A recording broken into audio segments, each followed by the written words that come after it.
Welcome, good morning, good afternoon, everyone. Before we begin the webinar presentation, I would like to inform you that this session will be recorded.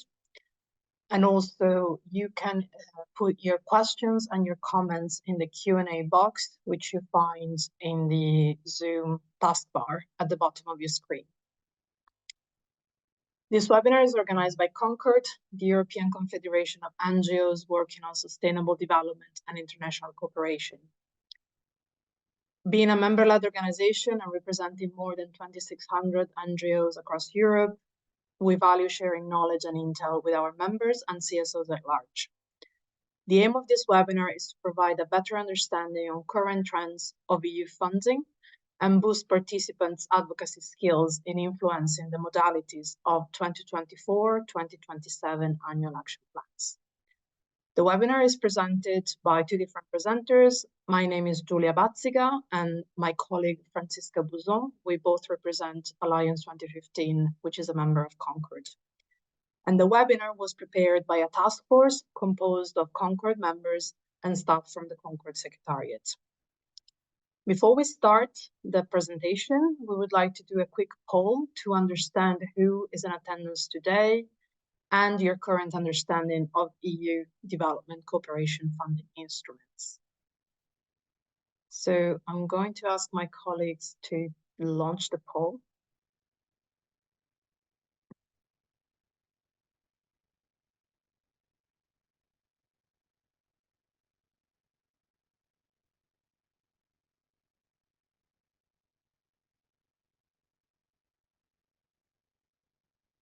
Can I just check with Georgia if the poll has been launched, because I cannot see. Yes, hello everyone. My name is Sonu, so I work at CONCORD. And just to confirm, Julia, the poll is launched. You should be able to see it. There are two questions. Please write on the chat if you're not able to see it.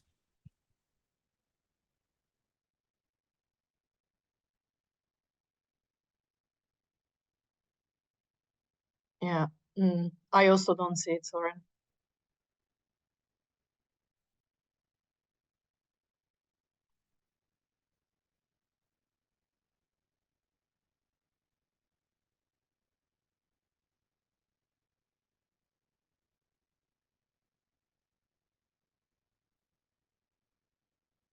Okay.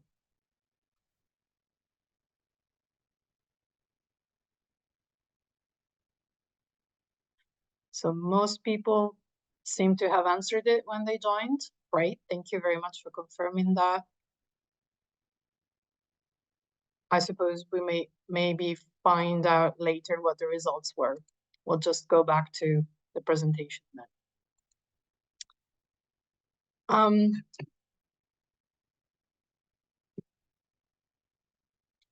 So this webinar is divided into 4 parts. The first part will look at the EU and its current multi-annual budget. The second part will look at how the EU programs its development cooperation funding. Then we will focus on the findings of the Lion's Share reports.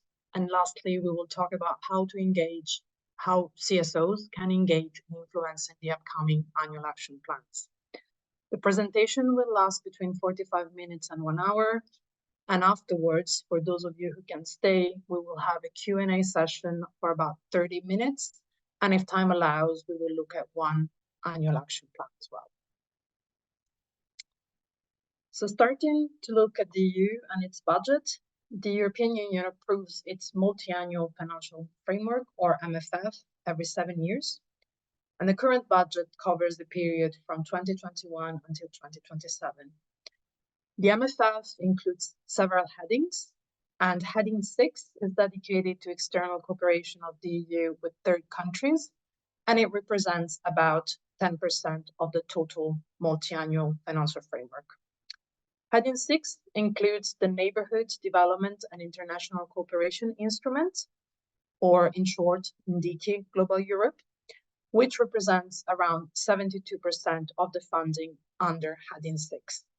The remainder is composed by other instruments, such as humanitarian aid. On this slide, you can see the financial architecture of the NDICI instrument, and its total budget for the 7 years of the MFF is 79.4 billion. And NDICI is divided into 3 main pillars and an emerging challenges and priorities cushion, which is there to reinforce any of the 3 pillars as the needs arise. The 3 pillars are geographic, thematic, and rapid response. The webinar today focuses on the geographic pillar because that is the area or the funding that this CONCORD study has analyzed. So the geographic NDICI, as you can see, dedicates most of its funding to the geographic pillar, 75% of funding. And that is in response to a decision that was taken when NDICI instrument was created to follow the geographicization principle. So within the geographic pillar, there are 4 regions: neighborhoods, sub-Saharan Africa, Asia and the Pacific, and Americas and the Caribbean. And the total budget for the geographic pillar is divided into regional envelopes and also country envelopes within all those regions. The thematic pillar includes 4 programs: human rights and democracy, civil society organizations, stability and peace, and global challenges. And the rapid response pillar intervenes in crisis response and conflict prevention, resilience and linking humanitarian and development actions, and foreign policy. And it's worth noting that civil society organizations have a good level of funding, receive a good level of funding, and have a high implication in 2 of the thematic programs, the Human Rights and Democracy Program and the Civil Society Organization Program. However, it's also worth noting that those 2 together represent only about 3% of the total NDICI envelope of 79.4 billion. Within the NDICI regulation, there are also key targets that have been set. These targets apply to NDICI Global Europe as a whole, which means that all of those pillars that we just saw will contribute to the targets. These targets are complementary and they're not mutually exclusive, which means that wherever possible, the same program should help to reach the fulfillment of more than one target. And the aim is to fulfill these targets for the overall period of 2021-2027, though the European Commission monitors these targets and reports on them annually. So as you can see from the slide, at least 20% of funding from NDICI should contribute to social inclusion and human development, including basic social services. At least 85% of new actions should have gender equality as a principle or a significant objective, of which at least 5% should have gender equality as a principal objective. 30% of funding must be for climate-related actions and contribute to the overall MFF biodiversity goals. And about 10% of funding will be spent on actions related to migration and forced displacement. There is also a cross-cutting priority without a set target, which is strategic partnership with civil society. And it is worth noting that the NDICI regulation includes a commitment to support civil society organizations. I will now hand over to Francisca for the next part of the presentation. Thank you so much. So programming matters, and what is it all about? So programming is an essential decision-making process through which the European Commission, so DG INTPA and DG NEAR, together with the European External Action Service, the EU delegation and the partner countries define development assistance strategies, priorities, and funding allocation. Let's have a look at the process. We start from the MFF, so the multi-annual financial framework, the regulation providing the legal basis for the EU's 7 years long-term budget. The result of the EU programming process are strategic documents called multi-annual indicative programs, or in short, MIPs. These MIPs set out priority areas, maximum 3 per country, specific objectives, expected results, performance indicators, and indicative financial allocations.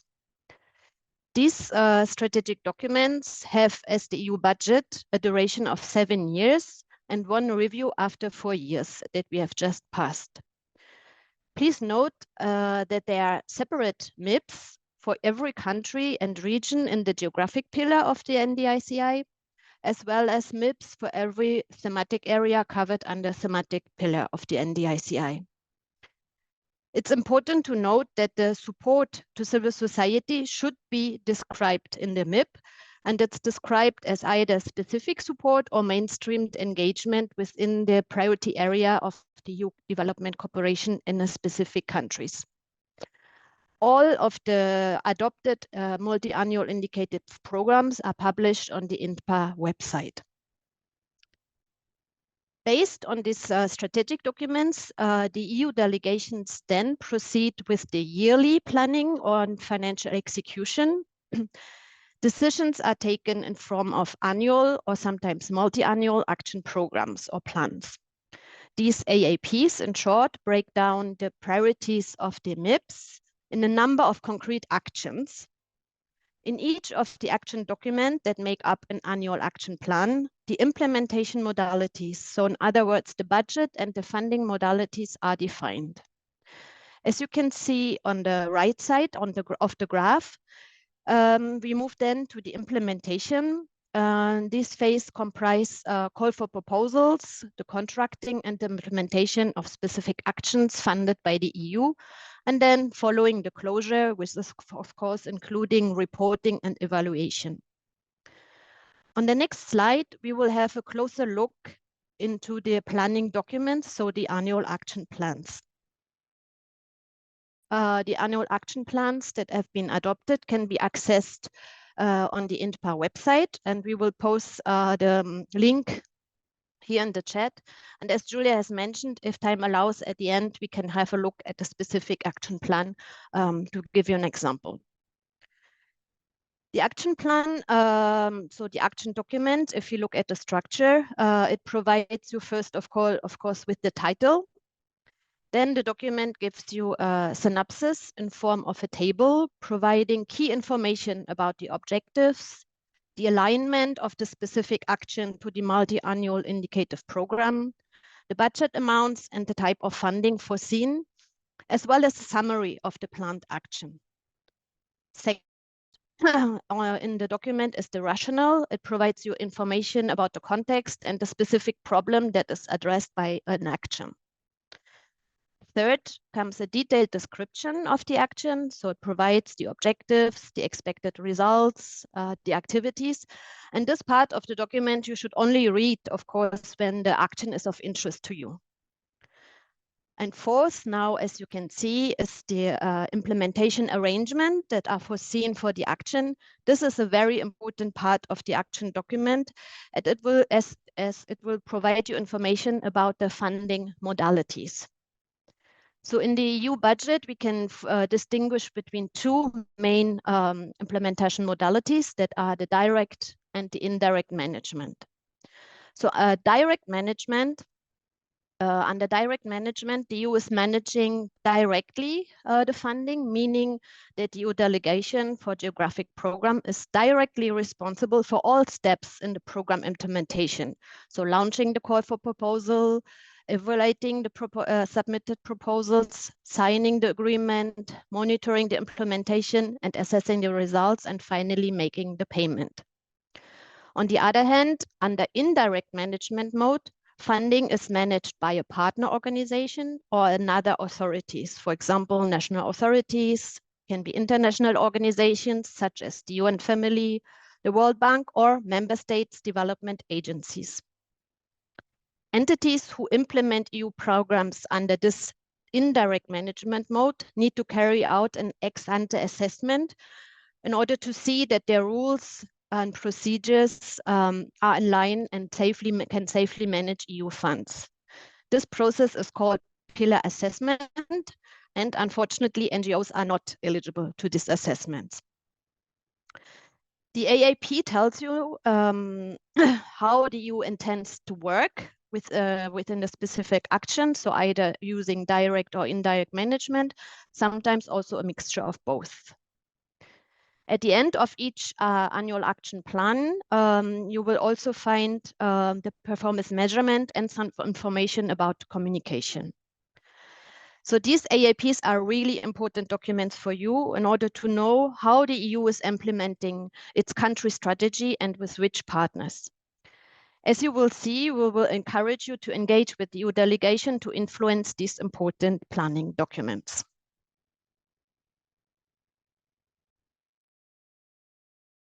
Thank you, Franziska.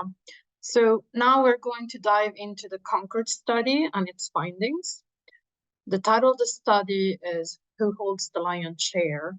And its objective was to provide an evidence-based and concise analysis of EU funding to civil society organizations under the NDICI Global Europe geographic component in order to inform and support CONCORD's advocacy work. And as a bit of background to the study, it was conducted last year, 2023, ahead of the NDICI midterm review, which is being finalized as we speak. And it sort of reflects on a part of the NDICI regulation, because the regulation stresses the importance of civil society in EU development cooperation. And it states that civil society organizations should be duly consulted and have timely access to relevant information, allowing them to be adequately involved and play a meaningful role during the design, the implementation, and monitoring of programs. There were some doubts and some observations raised by CONCORD members over the actual involvement of civil society organization in the implementation of the geographical pillar in the first few years of NDICI. These observations, I'd like to stress, are specific on the geographic pillar of NDICI, and they refer to the frequent use of indirect management and direct awards in the annual action plans as implementing modalities. The impression or the observations that there were bigger grants for fewer NGOs, that there were fewer calls for proposals and therefore limited opportunities for civil society organizations to access geographic funding, and that as a whole this meant that it lesser opportunities to include a diversity of civil society organization in the implementation of NDICI. There's also little data publicly available on the grant agreements to confirm these observations. And that's why CONCORD decided to conduct a study looking at the available information, which is the annual action plans and measures. The study analyzed 278 annual action plans and measures across a variety of countries and regions for a total of 7.5 billion euro. The methodology also included 30 semi-structured interviews with EU delegations and civil society representatives in 5 countries and a consultations with CONCORD members. These are some of the findings of the study. On the left, the pie on the left represents the country-level budget that was analyzed, and the one on the right, the analyzed budget from the regional annual action plans.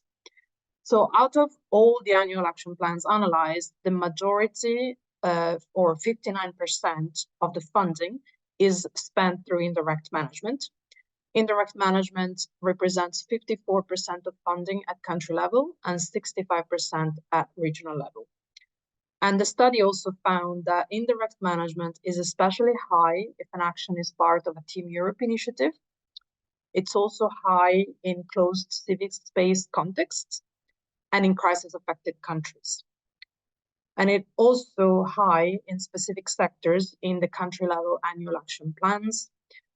Sectors like disaster risk reduction and water supply and sanitation see an overwhelming majority of annual action plans using the indirect management modality.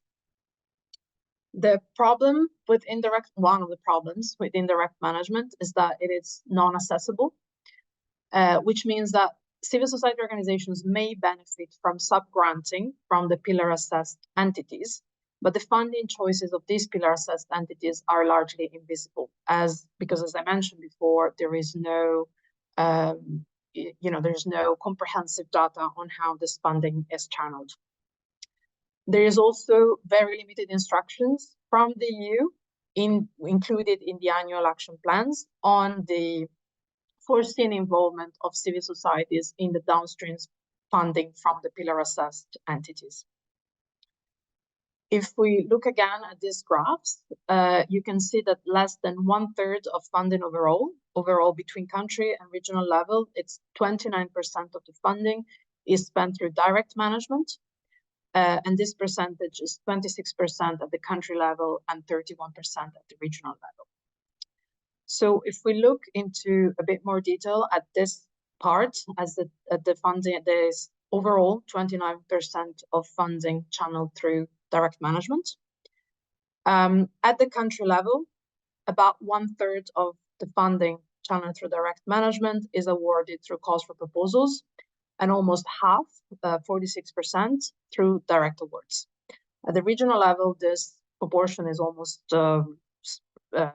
flipped. Almost half of the funding is attributed or awarded through calls for proposals and 20% through direct awards. It was found through the analysis that in the country level action plans, 100% of the budget allocated through calls for proposals is accessible to civil society organizations, meaning that civil society organizations are eligible to apply. However, only 30% of calls for proposals in the annual action plans analyzed are exclusively reserved for civil society organization. And for the remaining 70% of calls for proposals, civil society compete for grants alongside other stakeholders, such as the UN, other international organizations, and the private sector. Summarizing, these are two of the main findings of the study. There is an over-reliance within the NDICI Geographic Pillar on UN and EU member state agencies for the implementation of programs. And the funding mechanisms and practices of NDICI limit the ability of CSOs to actively participate in international cooperation via EU funds. The UN and the EU member states agencies are, as we've seen, the main recipients of geographic funding through both indirect and direct management. And they are the exclusive recipient of funding through indirect management, which represents, to remind you, 59% of funding in the annual action plans analyzed. Because as Francisca explained, only EU member states and international organizations can become pillar assessed. It's interesting to note that in the analyzed annual action plans, GIZ, German Development Agency, was the EU member state institutions receiving the most funding. One of the reasons for this over-reliance on the UN and EU member states for implementation is the lack of capacity in EU delegations to manage a multitude of grants. Just to give you an idea, rolling out a call for proposal from the beginning till its end, it takes about 12 months, without counting, obviously, the contracting phase, the monitoring of the program, and the reporting.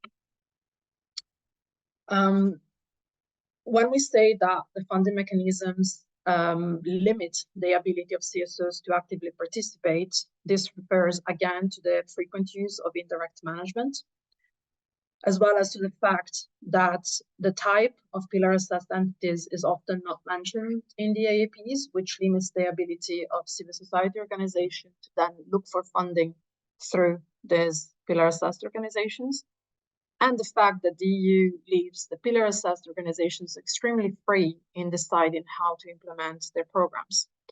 In fact, at the country level, only 11% of the action plans mention subgranting to civil society organization within the indirect management modality, and 23% refers to selection criteria of the pillar assessed entities based on expertise in working with civil society. These are even lower at the regional level. So the regional level action plans that were analyzed, only 6% of the action plans mentioned the necessity to sub-grant funding to civil society organization, and only 3% looked at the expertise of pillar-assessed entities in working with CSOs as a selection criteria. Overall, 17% of the analyzed geographic and the ICI budget was accessible to civil society organizations. 10% of the budget is accessible to civil society organizations, but is in competition with other stakeholders, as we've seen, for example, in those call for proposals that are open to different entities. And 7% of the funding is reserved for CSOs through direct awards and calls for proposals. This, to conclude, there's, as a result, a limited diversity of CSOs involved. Also because there are complex eligibility criteria in calls for proposals that don't take into account the diversity of capacity and expertise of civil society organizations and end up excluding especially smaller community-based and grassroots organizations. Some of the challenges that civil society organizations can find in applying for EU funding is the financial capacity, technicality of the calls for proposals, as well as access to information and support to apply to these call for proposals. So overall, within the share of the funding from NDICI, which is accessible to civil society, there is a reliance on international organizations, international civil society organizations, to support and partner up with smaller local civil society organizations. In terms of the direct awards, there is limited data on the exact types and names of civil society organizations selected. So now we are coming to the final but very important section that deals with the role of civil society organization in influencing the upcoming country annual action plans. So first, we will have a look into the structure of EU delegations. Why? Because as we have seen, the EU delegation takes the lead in the planning process. So in other words, in the elaboration of the annual action plans for a given country. So at the top, we have the EU ambassador. He represents the EU in the country and directs the work of the EU delegation. Below, we have different sections, the political, the cooperation, the contract and finance section, and they coordinate the work in their specific areas. Within the cooperation section, and depending, of course, on the size of the EU delegation, you have units or subsections working on specific topics such as trade, social development, food security, or rural development section. The head of the cooperation section is usually the best entry point for development-related issues. As mentioned, the cooperation sections has focal point on different areas, which are good entry points to discuss issues in their remit. Program managers are ideal counterparts for specific programs and projects. As a relation is developed with the EU delegation, you may have different contacts and entry points for different issues. But please remember that not all EU delegations are the same, so the structure might slightly differ according to the size of the EU delegation. So small delegations may have a broad section, while countries where the EU development is large, you may have more complex structure. And then finally, please note also that the ECHO office, so the office responsible for humanitarian assistance, is outside of the structure of the EU delegation, but of course connected. So if you have a good relationship with ECHO, you can of course also get contacts to their development counterpart. On the next slide, we will give you a few recommendations to guide your engagement with the EU delegation at country level. So reach out. First, of course, we encourage you to share the report that we have just presented, as well as other interesting assessments that your organizations might have carried out within a given country or region. Then second, please try to find out if consultations are planned for the next annual action plan. And there you can ask either the head of cooperation, as mentioned before. You can also see if when you're invited to info sessions for specific call for proposals, you may ask about consultations on the site. You may also request within the framework of an update or information session on the civil society roadmaps that exist in different countries. And last but not least, since the development of the NDICI, the EU delegations are asked to carry out annual surveys. And within this, you may also have the opportunity to ask about updates on the annual action plans and consultation plans. Of course, you can also use EU contacts because you have a EU-funded project and you can seek inclusion in next consultations or seek a specific appointment to discuss this matter. Then second, get organized. So if you wish to influence the programming and planning process, it's of course recommended to join forces with other like-minded NGOs or civil society platforms existent in your country. This would help you in bringing different assessments from intervention regions in your countries or different sectors together to seek an evidence-based discussion with the EU delegation on upcoming annual action plans. And last but not least, be prepared. You need to know, of course, your country multi-annual indicative program and the previous annual action plans. This will help you to understand the EU development priorities in your country and see what actions have been funded so far.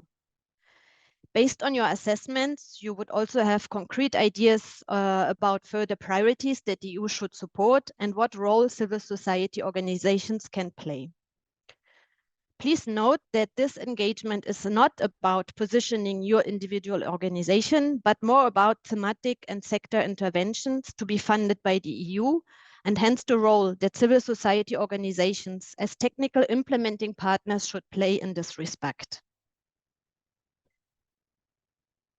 Now, last but not least, we have selected a number of recommendations from the Lion's Share report that you may want to use, customize in your interactions with the EU delegation.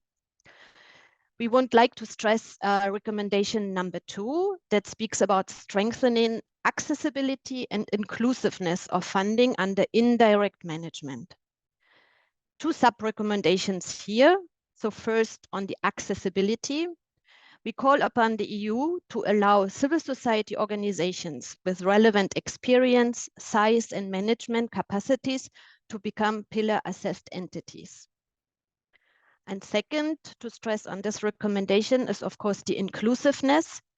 In the annual action plan, we recommend the inclusion of an obligation to pillar-assessed entities to include civil society partners in their consortia and allow for sub-granting schemes. Let me move to the recommendation number 3 within the Lion's Share report that speaks about the use of the EU delegation's capacities and resources to respect the EU commitments towards civil society organizations. We think that the EU delegations need to have the financial and human resources to ensure a meaningful interaction and engagement with civil society organizations, not only on gender and human rights issues, but also other sectors where the role of the civil society organization has been mainstreamed in the multi-annual indicative action programs. Another important recommendation that we have from the report is the assurance that we want to have more regular and inclusive consultation processes and greater feedback on programmatic decisions. Here we want to put an emphasis first on the regular. We should have more systematic dialogues throughout the life cycle of the NDICI Global Europe instrument. We can use already existing mechanisms such as the discussions about the civil society roadmaps, but it's also important to provide feedback to civil society organizations that have been involved in consultations on how their input has been taken forward. However, when we call for regular formats, this should not prevent for less formal ad hoc dialogues that EU delegation can organize on specific subjects. This recommendation number 4 also calls for inclusive consultations, so a diverse number of stakeholders, including women and youth groups, that should be invited for consultations. And we think that these consultations should not be limited to current funding partners. We have another recommendation, number 5, about the provision of long-term cooperation frameworks for diverse civil society organizations. In other words, the EU should facilitate follow-up grants to civil society organizations in case positive project and program evaluations have been carried out. And this could be a modality already included in the call for proposals. This should allow funding for longer than the average 3-year project cycles, and hence increase the impact of the work that civil society organizations carry out in partner countries. There's also a recommendation on the improved access to call for proposals for civil society organizations. Under this recommendation, we summarize a number of points that you are able to customize for your situation. You could call, for example, for more so-called restricted call for proposals that require submitting a concept note in the first stage and then a full proposal for only the pre-selected civil society organizations. You should also request that the call for proposals and documents should be in the 4 main language documents: English, French, Spanish, and Portuguese. And of course, call for mandatory info session and trainings, because that would allow also newer civil society organizations to access EU funding. And finally, it's important that we increase direct and simplified financial support for local civil society organizations and support a broader civil society organizations in partner countries. Again, a number of sub-recommendations here. First, expanding granting schemes for local civil society organization in each country program and simplify certain eligibility criteria and compliance. Remove co-funding requirements and allow full pre-financing for local civil society organization. And then last but not least, to encourage the use of the so-called financial support to third parties or sub-granting for local civil society organizations.